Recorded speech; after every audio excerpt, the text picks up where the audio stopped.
You're new princes, you don't know anything. I've been doing this for many years. I really know what's going on, so listen up good. Great things of such a kind as will give contentment to the people. They'll be amazed and pleased, and they will bring you honor and glory. But he says that's not, of course, the basic thing that you have to do as a prince. You've got to maintain your state, i.e. your standing, your status. How do you maintain your state? And one is fortuna, one is fortune, and the other is virtu. Because politics is actually all about statecraft.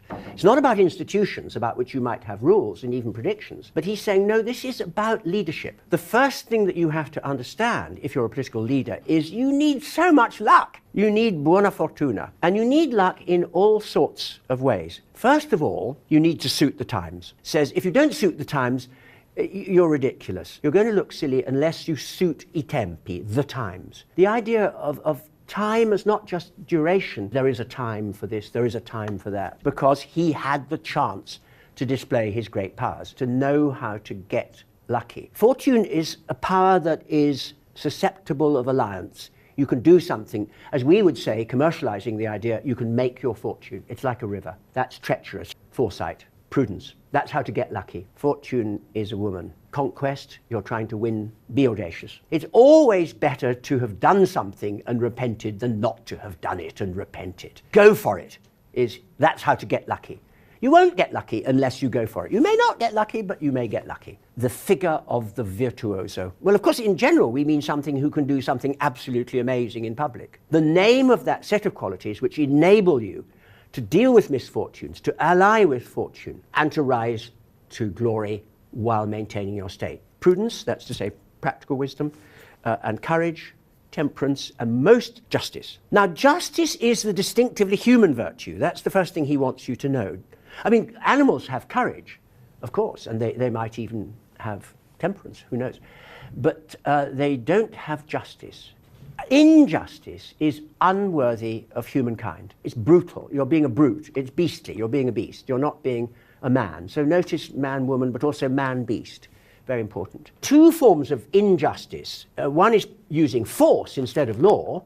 And of course, what's beastly about that is which is the animal you're imitating? The lion.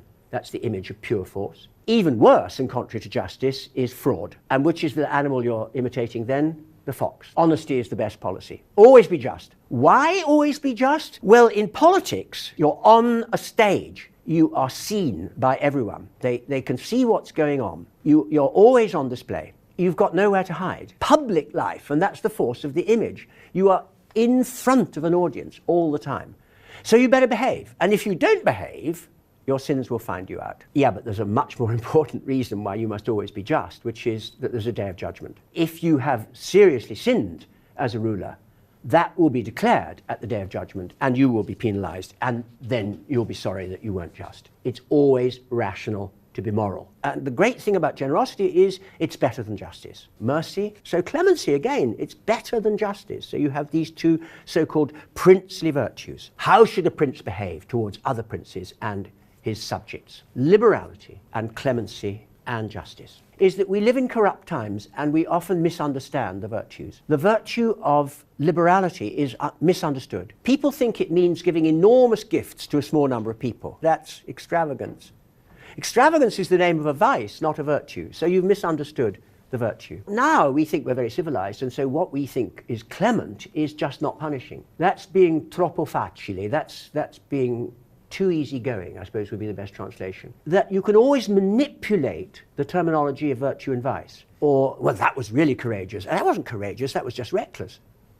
So the whole of moral language can begin to look fuzzy. We must misunderstand the role of justice in political life. Here you are, you're a prince. What's your basic task? Remember, it is mantenere lo Stato, to remain in power, not be taken down.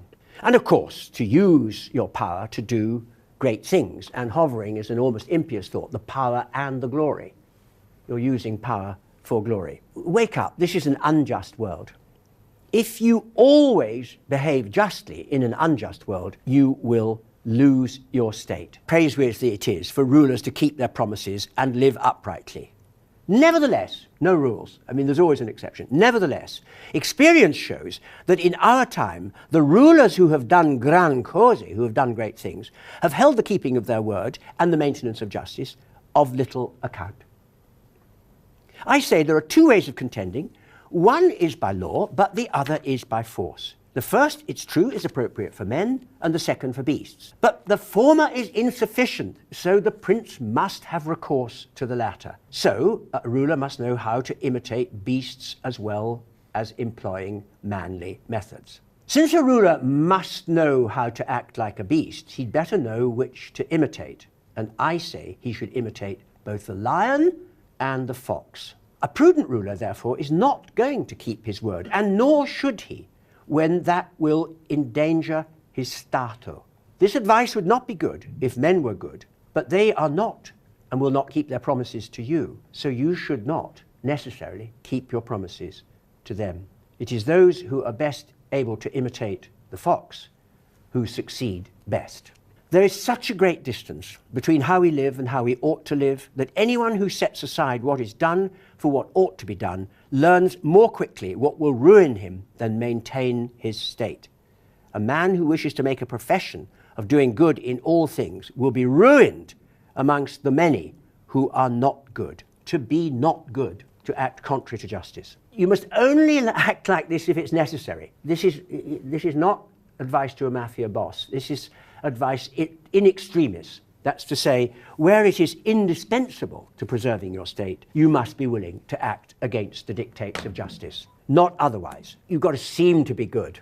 That's very important. You can't always act well, but you must make absolutely sure that it looks all right. A ruler, then, need not possess the princely virtues, but he must seem to.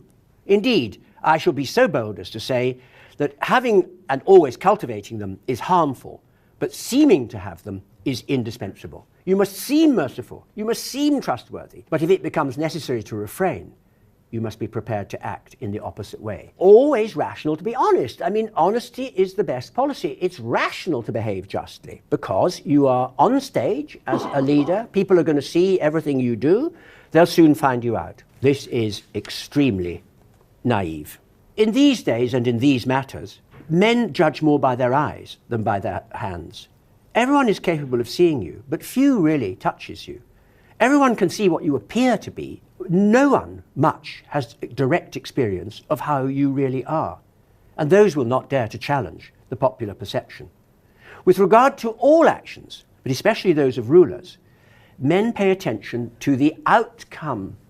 They're not really going to ask, is this an honest presidente? They're going to ask, how is the economy doing? Don't be naive about that. Politics is about outcomes. It's actually because it's not really true that you're on the public stage. Everything is indeed in public. But he's saying, look, that's not how it is in modern politics. You're actually living in a palace. You've got guards. You've got a big security service. You're out of sight. The absurdity of the classical idea of decorum in public life, and especially sexual decorum. This is not going to cause you to lose your state. You're living in this enormous palace. You're paying these people. If they start to tell on you, you'll fire them. They know that. Profound believer in self-government. And it's not exactly democracy because, of course, it's going to be a small subset of the total population. But they will enact laws for themselves. If you're subject in any way to a monarchical power which is arbitrary, you are a slave. That's what slavery is. It's being subject to somebody else's will. But how can you be subject only to your own will in politics? Well, by governing yourself. It's predicated on the assumption that people are not to be trusted, and that you cannot expect trust. And he's often thinking of treaties. A treaty will be kept, especially by the French, if and only if it suits the French to keep it. Otherwise, it won't be kept. Good faith, trust must always be kept. Trust, good faith, keeping your promises must always be kept. How far should we keep our faith? And the fool is the person who saith in his heart, there is no justice. This person cannot be allowed into any corporation, into any civil association at all. Because what this person has just proclaimed is that they will tell you they're going to meet you for lunch at 1, but you've got no reason to think they will.